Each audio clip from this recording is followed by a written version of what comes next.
Okay. Hello everyone. How was your summer this year? In Korea we had a very hot summer and we suffered a lot of very difficult nights to sleep, and I'm sure it is not only the Korea but all around the world. We especially had extremely hot weather all over the world, even in the Nordic areas such as Sweden, Finland, Norway had a very hot summer.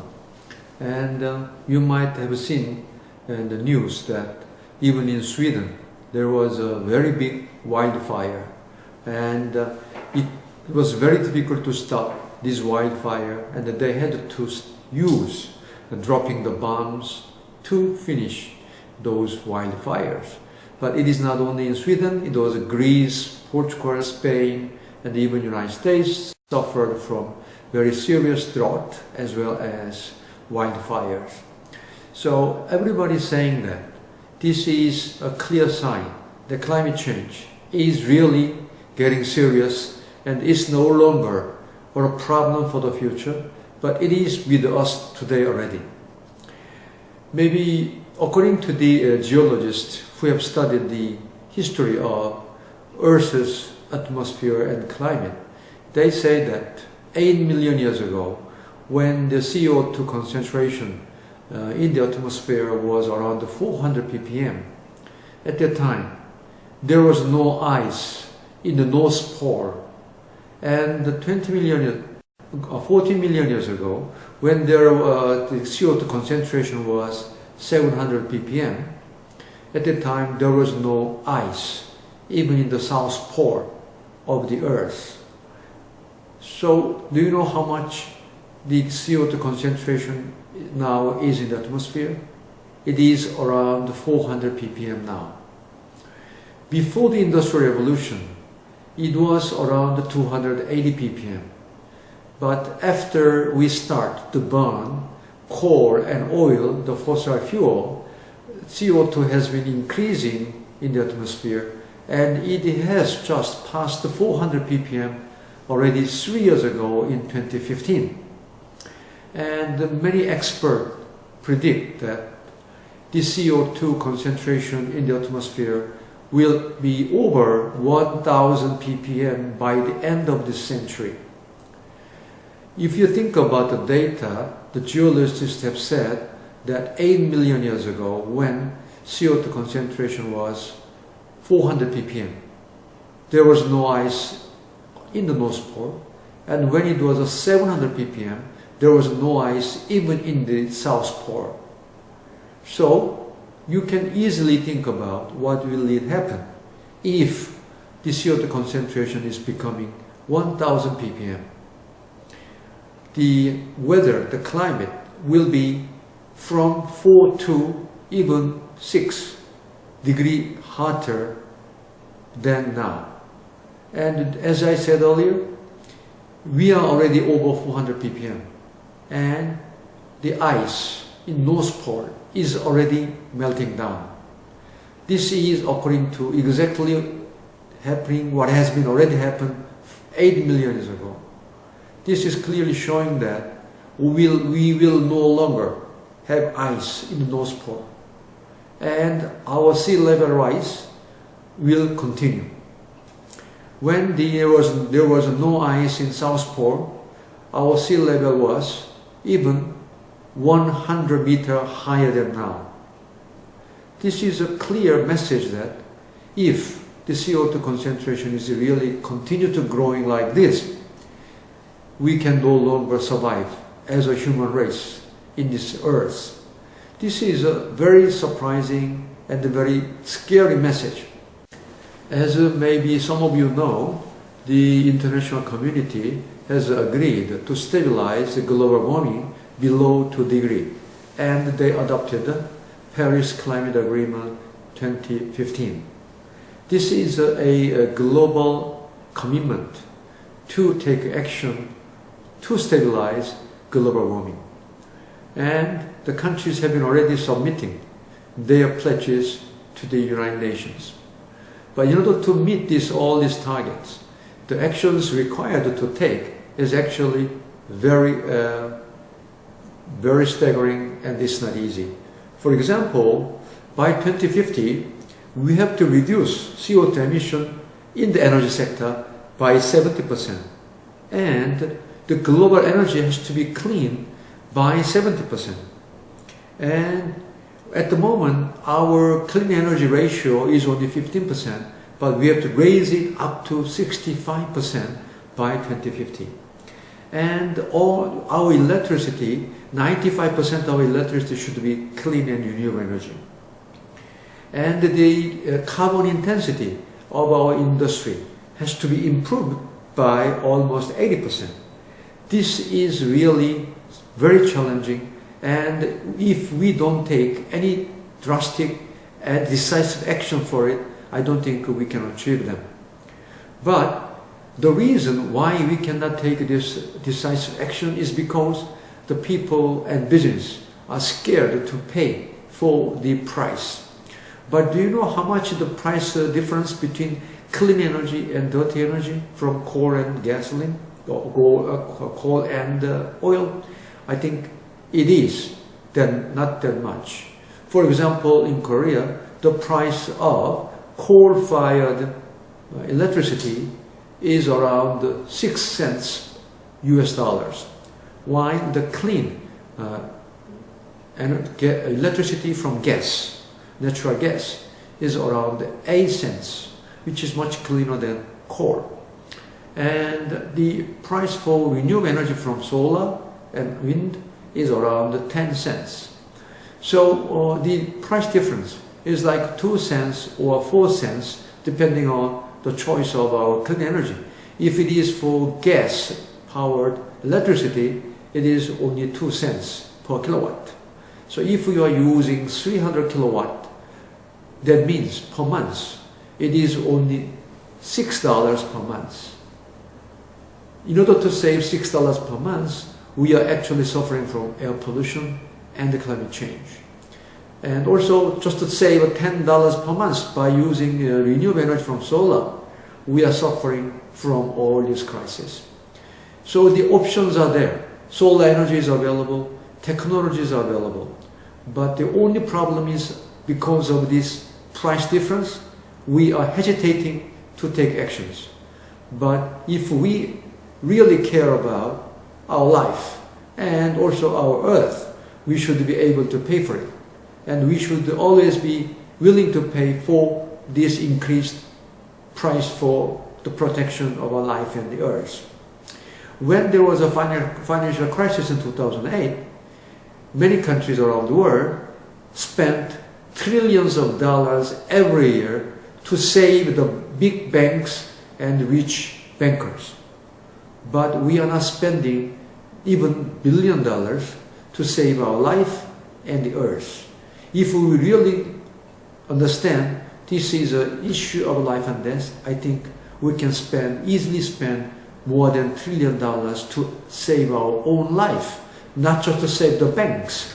So this is an issue you have to think about, and you have to ask your parents to accept, to pay for higher price to save our life. But it is very interesting that people around the world still don't care much about this climate crisis we are facing now. As if nothing is going on, people don't care about it. Even when this summer was so hot and the heat wave was life-threatening, but all around the world, we still do not discuss climate change as a very important priority issues for our society. Even in the media and in many politicians or policymakers, not many of them are talking about climate crisis. It is really very scary and really very worrisome. And for those of you who are watching this video, the young generation has to worry about your future. Because our older generation like me, we already lived enough. But for young generation like you, it is a serious problem for your own life. And it is you who has to worry about this kind of environmental crisis. But to my surprise, this climate crisis is not the only crisis we are facing now. There are many other environmental crises. As you have known, air pollution is getting serious all around the world, especially in many developing countries suffering from worsening air pollution. And even countries like Korea, we suffered from particular matters which has been getting serious as our economy getting more and more developed. So air pollution is not going away even though your economy develops like Korea. So this is a very serious message that we have to shift away from burning cheap fossil fuel towards a new economic system which is based on clean and renewable energy such as solar, wind and hydro and bioenergy. We can no longer continue to burn cheap fossil fuel as our primary energy sources. We have to stop and we have to change our energy system and we have to transform it towards a renewable and clean energy. But there are another very serious environmental crisis coming from the use of huge amount of plastics around us. This plastic crisis is with us everywhere. You might have already heard and read from the newspaper that our ocean is filled up with the waste from the plastic, and even many of the fishes are eating those micro particulate from the plastics, and it is accumulating in the body of the fish. And now we are eating these fishes, and these micro particulates of the plastic waste is going to accumulate in our own body. It is getting more and more serious. These are the real problems for especially you young generation. And these are not the only challenge. We have to also think about how we can push for transformation of our energy system. As I said earlier, this is even more difficult because all of us, especially the businessmen and the politicians and the people, are worried about the energy price will be more expensive and higher if we move towards a renewable energy. This is the simple reason why our business and the politicians and the people are not taking decisive actions to move away from the cheap fossil dirty fuel of cheap fossil fuel towards a clean and renewable energy. So these are the challenges for environmental crisis. But the message I'd like to pass to you, the young generation, is that you should be the leader of a transformation for renewable energy and air pollution-free society and the world where we are using only minimum plastics. So you should be the champion of the change for your own life, and you should start to raise your voice.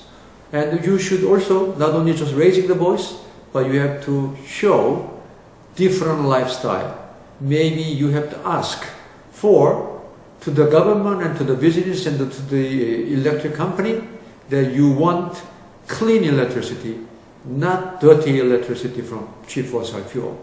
You should ask for it, and you should send this message. And also you have to change your lifestyle. You should not only just enjoying the excessive consumption lifestyle, but you have to think about the future of your life and the environmental crisis and how you should change your own lifestyle. Because young generation are also easily used to the old lifestyle, which is energy intensive and the consumption excessive, cultural consumption lifestyle. You have to think about how to change towards a energy efficient, resource efficient, and using less natural resources, and how to contribute to saving the earth and the planet for your own life. So it is not just a matter of something politicians and the businessmen should do something about it. It is you, young generation, should raise your voice to the politicians and the society, because you are the future of our society, and you should be the leader of change. And you should also lead the change of our lifestyle. You should say that we don't want to copy the lifestyle of my father and mother who has been using excessive energy and excessive natural resources and they created all these environmental problems. You should think about how you can become the leader of a new lifestyle which is focusing on using less natural resources and also using more efficiently, and also how to increase the renewable energy supply where we should not suffer from air pollution anymore. So this is the kind of messages I want to pass to you so that you can think about your future, because your life is at stake, because it is not just a matter of environment, but it's a matter of your life. It's not just only a matter of the animals and the plants, but it's about your own life. So if you think this is a matter of your life or death, then I think you will be very serious and you should take it very serious actions for the survival of your life. And I hope you should be the leader and champion of change for the future. Thank you very much for your attention.